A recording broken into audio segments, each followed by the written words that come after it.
Compromise. Yeah, it's too long.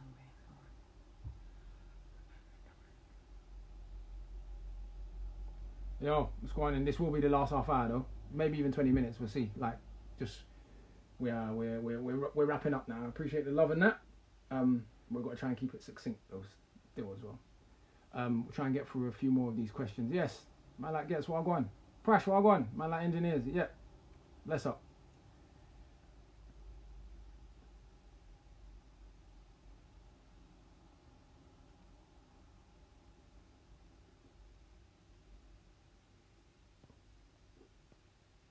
That's a good question.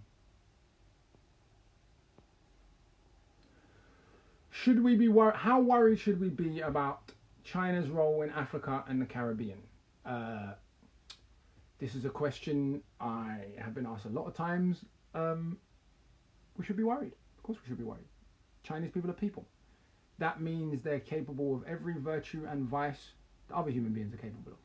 And I think that when I've tried to answer this question, it's a very difficult thing. How do you find the balance between being critical of the Chinese government, critical of the way in which there's debt traps, critical of the way in which you disapprove of certain behaviours and certain deals that are being done, and not feeding into the sort of yellow peril narrative emanating from the West. You may remember a few years ago, David Cameron was like trying to warn Africa about the threat of China.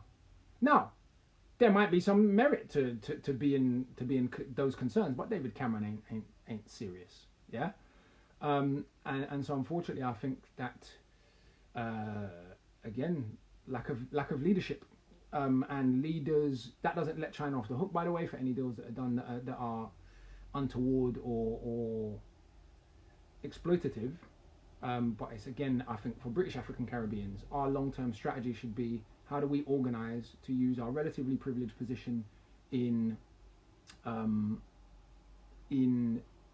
Britain, and I say relatively privileged, I mean compared to brothers and sisters back home, to pressure home governments to act in ways that are more ethical and that serve our cousins and friends and uncles and loved ones back home. But yes, I do think people should be concerned. I also think people have to tread that narrative, tread that issue carefully, because it can be manipulated in a particular way here in the West also. So I don't really. There's some good books on this stuff as well though. I'll post some up a little more. But anyone who's got some good articles or is better informed on that question as well, post some articles in the comment, because that's not exact my exact area of expertise. How do we start to hold the government to account, Regin? If I had an answer for that one, mate. Woof. I think that who knows. Who knows? Obviously, I don't believe in the two-party system. I don't believe it can bring about any of the kinds of changes that some of us would like to see. However, organising on a local level, building movements on a local level, building community strength. I think there's a place for non-violent direct action. I believe strongly in that. Intelligent direct action. Political discourse is changing. The funny thing is, depends what you mean, right? Think about how much Britain has changed since we were young. And if you wanted to be black and get on the television, wow, it was a madness. The things you had to do to be on the television. The kind of black characters that were put on the television. You think of Love Thy Neighbour, yeah? And it gives you a real sense of, in some ways, that things have progressed much better. But you got to build, exactly like someone says there, you got to build local power in your community. And then at some point, like I said, when you need direct action, when you need protest movements, when you need community pressure groups and so on and so forth, those are the ways in which you try and hold state power to account. But I do not think that the kinds of reforms many of us would like to see are going to come from within Parliament. It's one of the reasons people always say to me, why are you not going into politics? And I'm like, I don't believe I'm useful in Parliament. I don't believe I can do the kinds of things I would want to do in Parliament. I believe that we're better off out putting pressure on, is what I'd say about that.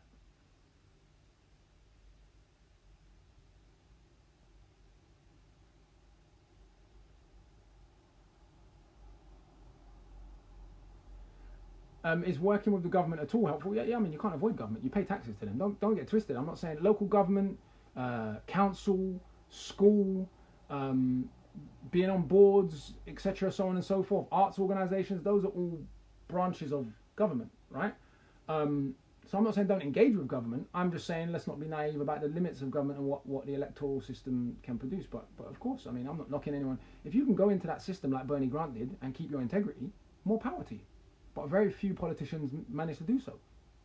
Bernie's one of the few I can think of that's gone in there and been himself. And so if you're up for that and that struggle, go on. But it's just not for me.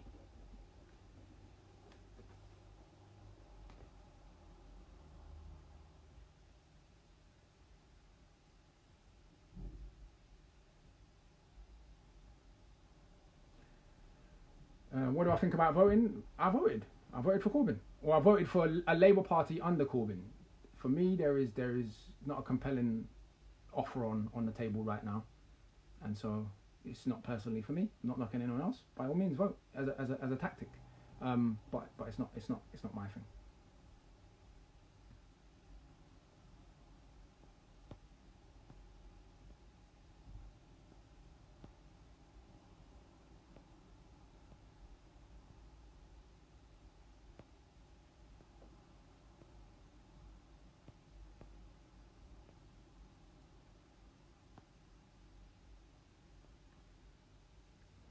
I'm going to address this one as well. This is another straw man that gets. We'll probably just take 3 more questions, right? But I'm going to address this one. Thoughts on single-parent black families. This is a straw man that gets used quite a lot as well, and it fools even a lot of black people. So the argument, here's how the argument goes. Violence in black communities is driven either by black on black violence, i.e. genes, black people is bad, or it is driven by single-parent families. No one ever makes the argument, funnily enough, that the violence in all of the other nations in the Americas, so let's take Jamaica for example. Jamaica's quite a violent country. Has the same problems as Mexico, has the same problems as Honduras, only Honduras is much more violent than Jamaica, has the same problems as the entire region.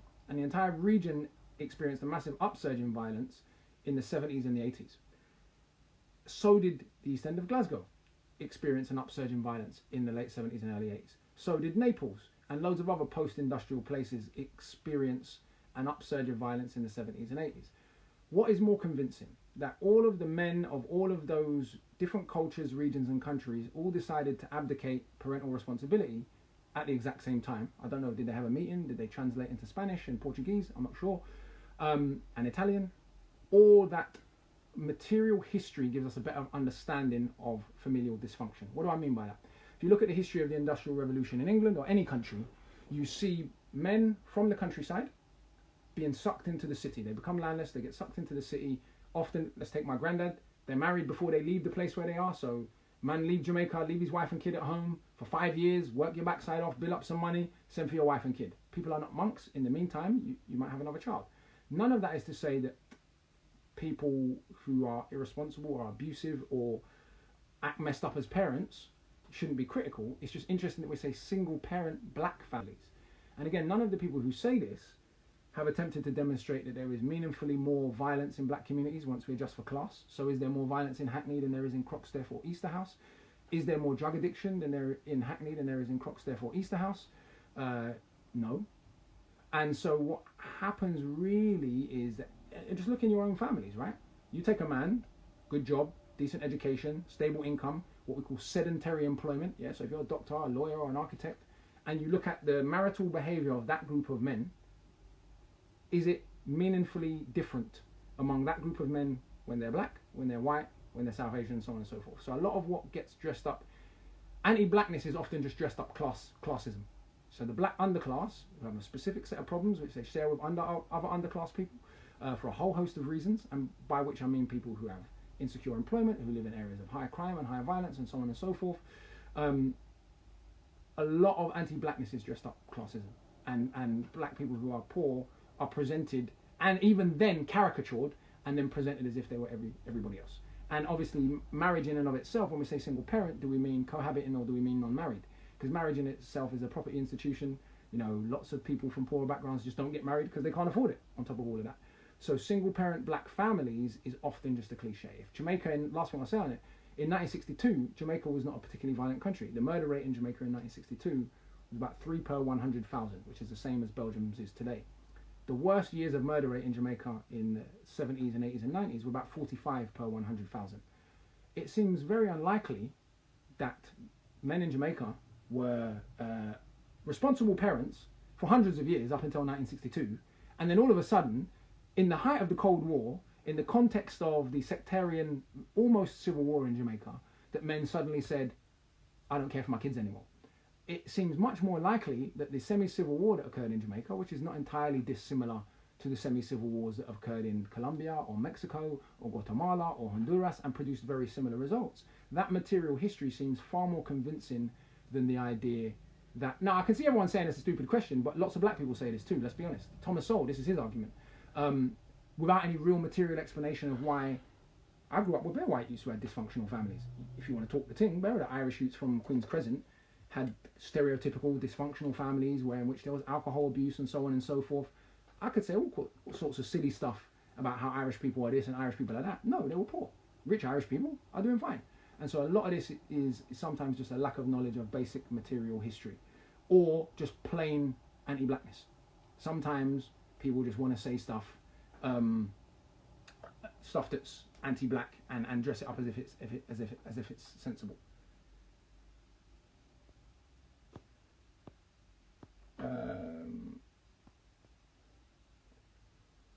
Great question. This is a good question. Should we have we lost the war on drugs, and should we legalize all drugs? I don't have a firm position on this because I don't know enough. What people have said to me, who know more, is look at the case of Portugal. They say to me that Portugal legalized drugs, and in Portugal the legalization and decriminalization of drugs has led to massive reduction in violent crime and so on and so forth. I don't know if that's true or not true. I haven't investigated the case in Portugal, but that's what people have told me. As someone just put in the comments, there is no war on drugs. There's a war on poor people. There's a class war, and of course there's a agenda to criminalize poor black people in particular. That is put under the guise of the war on drugs. Because by magic, drugs are always in the ends. And the man ain't got no aeroplanes or no boats. So that's a whole other discussion. But yes, if the evidence that I'm being told about in Portugal is accurate, then I don't see why we wouldn't pursue a decriminalisation and legalisation agenda, seeing as prohibition always leads to violence, as it when alcohol was prohibited. Is it too little, too late right now to accept the NFL Kaepernick apology? Yes, I think the rest of us, should tell them to go F themselves. If Cap wants to play and get his money, let him do his thing. I've got no knocking for him. But of course, the NF are being... The NF. That was a little Freudian slip right there. The NFL are being disingenuous, Bridget. Yeah, they're jumping on bandwagon jumping, clout chasing, whatever it is everyone calls it these days online. Thoughts on stop and search? Great question. Ethnically targeted stop and search is one of the dumbest policies ever, and the police know it. The last time I was stopped by the police was 3 weeks ago, right? Man's got grey hair, blood. I'm 36 years old. I'm not even the right age group. I keep saying this to people, like, officer, when they pull me over, obviously, this is how it goes, right? They pull me over, they think, random black guy in a nice car, innit? They have a bad attitude. Then, halfway through it, one of the officers recognises me and gets embarrassed. And I'm just saying to them, look, brethren, I'm not even the right age. If I go to join the youth them on gang stuff, they're going to be like, yo, pensioner, what are you doing around here? You man ain't on it. You're an old man, right? So I'm not even the right age group. And that gives you a sense of why ethnically targeted stop and search is so stupid. And even when you start to look at the demographic, I'm not knocking no young brothers. I made mistakes when I was young. I carried a knife when I was young. I did all kind of foolishness at a certain age. This is the key point in this sentence here. At a certain age. And so the police understand that the demographic of young black boys that are likely to be involved in violent crime are from a very particular demographic. Once you control for the care system, so 50% of all the young people in prison in Britain are in care. 50% of all the adults who've ever been to prison were in care. Once you control for being known for social services, once you control for experience of domestic abuse, once you control for expulsion from school, once you control for pre-existing criminal records, you realise there's no black crime problem. Black road youths who are from a certain background, we've had certain troubles. I call youths like me what I call a 50-50 group. Yeah, there are three types of young people. There's the 80% group in any ends, regular working class kids, decent families, they're doing calm. They pose no risk to anyone. Then there's the next 15%. This is my theory, what I call the 50-50 kids. That's those of us who had enough good in our life that we kind of knew we was misbehaving, but enough bad things happened, we had enough problems, that with the wrong push, man got on badness, innit? But with just the right push, you rejoin the 80%. Then there is the last 5% of kids. And in every ends, everyone on this feed right now will know, on your estate or in your ends, there was two absolutely young boys in poor areas in general, but there was 2 or 3 families on your estate who had real problems. Maybe there was a family tragedy there, maybe there was a issue of drug addiction, maybe there was domestic abuse. Some of you Londoners, black Londoners that think London is the baddest city in this country, need to go and see the rest of this country. Yeah, that's what I would say to you. You need to go to Glasgow for a week. You need to go to Manchester for a week. You need to go to Liverpool for a week. You need to go to Newcastle for a week. You need to go to Belfast for a week, and you'll see all of the same problems. And here's the funniest part about it: the racial virtue signaling right-wing press are happy to ignore poor white kids because they don't care about them. They don't care about them one bit. The only time they care about poor white kids is when they think they can use them as a weapon against us. So when they start saying the left behind white working class, the issues in the hood in Liverpool are the same as the issues in the hood in London. The issues in the hood in Belfast are the same as the issues in any hood in London. The issues for poor people there are the same as down here, so on and so forth, right? What they want to do is tell poor whites essentially, you're not a savage. You're not like them black people, yeah? Even if you can see for your own eyeballs violence, drug addiction, poverty, domestic abuse, etc. in poor white neighborhoods, you're not like them. And if you can convince them that somehow you're better than the black people, you can get them to fight against the black people and use them in sort of what the way the government does, plays race against class. Yeah, very clever, very sophisticated way. But the issues are the same. And you've only got to look at gangster rap, right? UK gangster rap, road rap, whatever you want to call it. The moment the man them get some money, they move like every other middle class person. Tell the truth. Some of them are on the feed. All the rappers on the feed, tell the truth. The moment the man them make some money, they live nice. They're like, yo, see that beef and that? It don't look so sweet right now, you know. I'm going skiing next week with the kids. Yeah, my youth goes horse riding. I ain't got kids, but I'm talking about the fact of what happens once the man them start to become successful. So the primary issue is poverty, is relative poverty, domestic abuse, and all the things that go with it. And so stop and search in that context, to get back to the original point, is that the police understand which demographic group it is, but they realise that if they pretend there's a general black problem, I can see all the rappers laughing. I know they be taking their kids skiing, bruv, and horse riding. And oh, bruv, I went hot yoga, bruv. That's when you know you're middle class, bruv. Man went to hot yoga. If you'd have told me when I was 19 you're gonna go hot yoga and salsa dancing, I'd have been like, nah, I'm not on it. But the point is, right, they apply stop and search broadly, because if they can convince the public and the press that they have 1.2 million unrowdy black people to police, they can justify a massive budget. If they say, well, actually, it's 2,000 kids and really they all grew up in care, so what they need is actually foster homes, what they actually need is more love, what they need is actually early interventions, what they need is more support, what they need is, yeah, role models, but not in this idiot sense that they mean it here. What they need is better schooling. What they need is to not be expelled from school and then put into PRUs. Yeah, if there was more funding for schools to keep, yes, Mega said Bikram's lit, right? What they need is more funding for schools to keep man in school rather than expel them, because currently they expel man from school. And all the PR... Fecky's making me laugh. I've lost my point now. I'm putting spinach and avocado in smoothies. Big Fecky is putting spinach and avocado in smoothies. That's exactly my point. Once the man then becomes successful, it turns out, once you've got something to live for, you've got a life to look forward to, your life's good, even with the kids. Think about it. If man are on road, you're in and out of jail, you cannot be the best father you want to be. The moment you've got a bit of money, you can be the best father you want to be. A lot of this is lack of material analysis and man moving... and dressing up their lack of material, their anti-blackness in lack of material analysis. So the police want to do general stop and search along not even the right demographic, yeah? And non-intelligence-led stop and search, which is how you can end up pulling over a 36-year-old when, like I said, man's a pensioner. I'm not on no badness, bruv. Last two, and then we'll be off because it's 20 past now. And do follow up on my YouTube channel, and you can put more questions there and so on and so forth. Subscribe to man's YouTube channel, innit? youtube.com/Akala Music. Boom, boom, boom. I'm going to try and pick two good final questions. I'm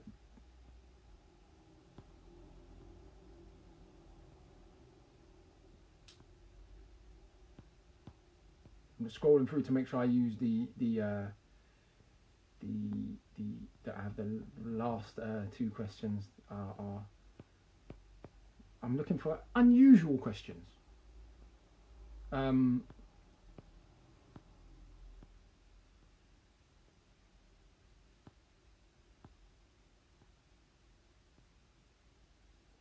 This is a good question here. Do you think we need to establish our own media to counteract the mainstream media? We've already done that. If you're a UK musician, you'll know that the UK music industry ignored black music for as long as it could. Then SBTV came along, then Grime Daily came along, then Fire in the Booth came along, then Link Up TV came along, and so on and so forth. So people already started establishing their own media because of the short-sightedness of the mainstream music industry. Now we need to take that one step further. We've got music now.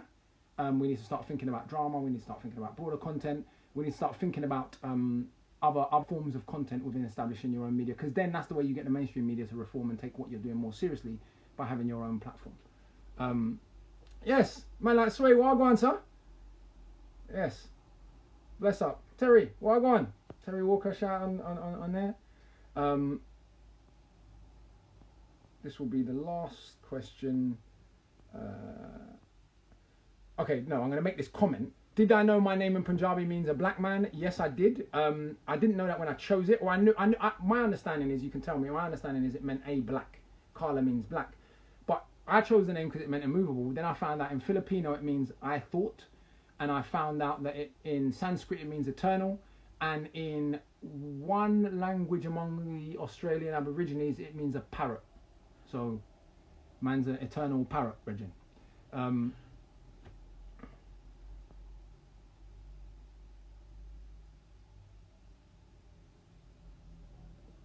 It's a good question about football. I can't read the whole of the question.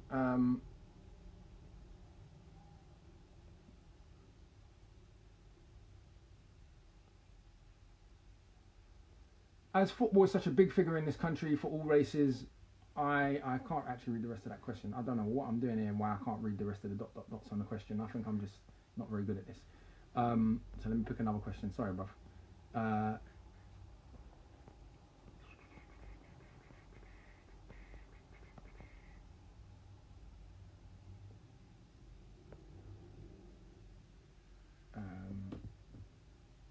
Aid, that's a whole long, that's like, I'm trying to find like a, let me see, boom, boom, boom.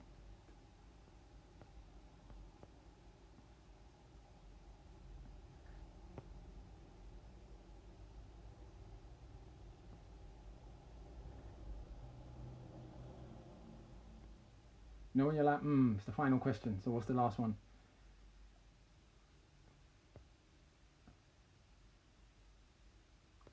This is a really good question, actually.